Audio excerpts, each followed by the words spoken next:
गुनासो गर्ने हो। जसले गर्दै गर्दैन उसँग के गुनासो गर्ने। त्यसकारण मैले हरेक ठाउँमा हेर्दै गरेको कांग्रेसको सभामा मात्र समस्या देखिन्छ। त्यसकारण कांग्रेससँग आशा पनि छ तपाईहरुको। गर्ने भने कांग्रेसले नै हो भन्ने तपाईहरुको धारणा बनेको छ। त्यसकारण कांग्रेसले पनि आम जनसमुदाय आम जनताको विश्वासमा हिँडेको हुन्छ र नेपाली कांग्रेस जहिले पनि तपाईहरुका विश्वासले जिएको पार्टी पनि हो। मैले अनुरोध किन गरे भने हरेक ठाउँमा हेर्दाखेरि तपाईहरुले बाटो बनाउनु पर्यो, घाटो बनाउनु पर्यो, यो खानेपानी बनाइदिनु पर्यो, यो तपाईहरुले मात्र बाटा बनाइदिनु हुन्छ भन्ने टाइपको कुराहरु जुन ठाउँमा पनि मैले देखे। त्यसकारण हाम्रो भरोसा पनि तपाईहरु नै हो।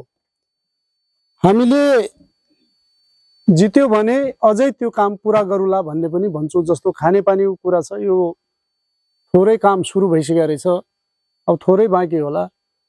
यो बाटोको समस्या चाहिँ हो। यो वडामा अलिअलि सभापतिजी, निवर्तमान सभापतिजी पनि यो बाटो, अब बाटोको बारेमा म पनि सभापति भए हुनाले अलिअलि जानकारी भए हुनाले बाटोको चाहिँ अलि समस्या रहेछ। बाटोको समस्याको समाधान गरौँला, किनभने अहिले मैले हेरे धेरै ठाउँमा यस्तो बाटोकोहरू छ। अब अहिलेसम्म हामी अलिअलि कांग्रेस पनि अलिअलि भुल्या जस्तो देखिया छ। कांग्रेसको पनि केही हुनुपर्ने निर्वाचन तपाईहरु सबै बुझेको मानिस हुनुहुन्छ। यहाँ 84 मा हुनुपर्ने चुनाव हो नि त, 82 मा किन गरियो? मलाई क्वेशन छ के। विद्यार्थीहरूको सामान्य माग भने जायज माग पनि हो, त्यो असाध्य ज्यादा पपुलर माग हो। सुशासन हुनु पर्यो, भ्रष्टाचार नियन्त्रण गर्नु पर्यो। कस्तो राम्रो मुद्दा हो त्यो। त्यो साच्चीकै नेपाली कांग्रेसले पनि उठाएकै मुद्दा हो त्यो। सुशासन पनि चाहियो, भ्रष्टाचार नियन्त्रण हुनु पर्यो भनेर त्यो मुद्दा माग गर्दै गर्दा पार्टीले पनि के भन्या हो भने तपाईहरु गर्नुस् आन्दोलन। किनभने माग त राख्नु पायो नि त। प्रजातन्त्रमा मागै राख्नु पाएन भने त राम्रो भएन नि। विद्यार्थीको माग चाहिँ थियो, त्यसमा भएको घुसपेट के हो भन्ने हामीले अहिलेसम्म पनि आकलन गर्न सकेका छैनौं। आन्दोलन गर्यो, जिस्क्यायो, जिस्क्याउने बित्तिकै ढुङ्गा हान्यो, ढुङ्गा हान्दा हान्दै त्यो आन्दोलन त्यति ठुलो रूप लियो। त्यो दिन नहुनु पर्ने दुर्घटना भयो।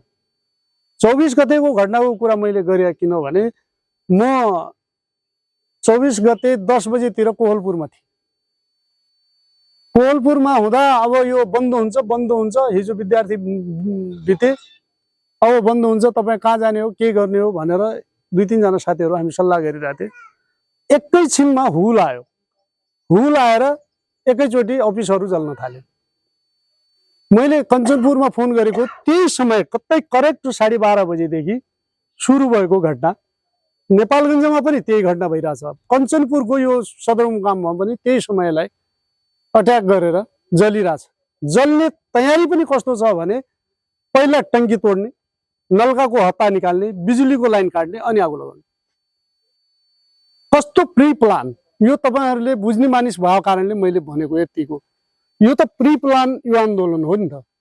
अब त्यो आन्दोलनको उपलब्धि के? सारा भवनहरू जल्या छन्, ध्वस्त भएका छन्। पर्सनल्ली भवन पनि जल्या छन्, सरकारी भवनहरू पनि जल्या छन्, न्यायालय जल्या छ। त्यो केका लागि जल्यो त भनेर हामीले सोध्दै गर्दा मान्छेहरूलाई 84 को चुनाव 82 मा गर्नका लागि अरु केही परिवर्तन भएको छ लौ भन्नुस् न। तपाईहरु पनि छातीमा हात राखेर भन्दा 84 को निर्वाचनलाई 82 मा सार्यो। उही कानुन छ, उही नियम छ, उही सिट छन्, अनि केका लागि निर्वाचन बच्छ। हामी ठोकका साथ भन्दैछौँ। आज हजुरहरूले नाम सुन्नु भएको छ युक्रेनको। युक्रेनले पनि त्यही गति हो, कसैको भन्या नमान्ने, अनि उलाई आफ्नो पब्लिक मारिरहेछ। 4 वर्ष भइसक्यो, युद्ध विराम पनि गर्दैन। मर्या छन् त को मर्या छन्। त्यसकारण नेपाल भोलि यस्तो परिस्थितिमा नहोस् भन्नका लागि पनि नेपाली कांग्रेसमा मत मागिरहेछु।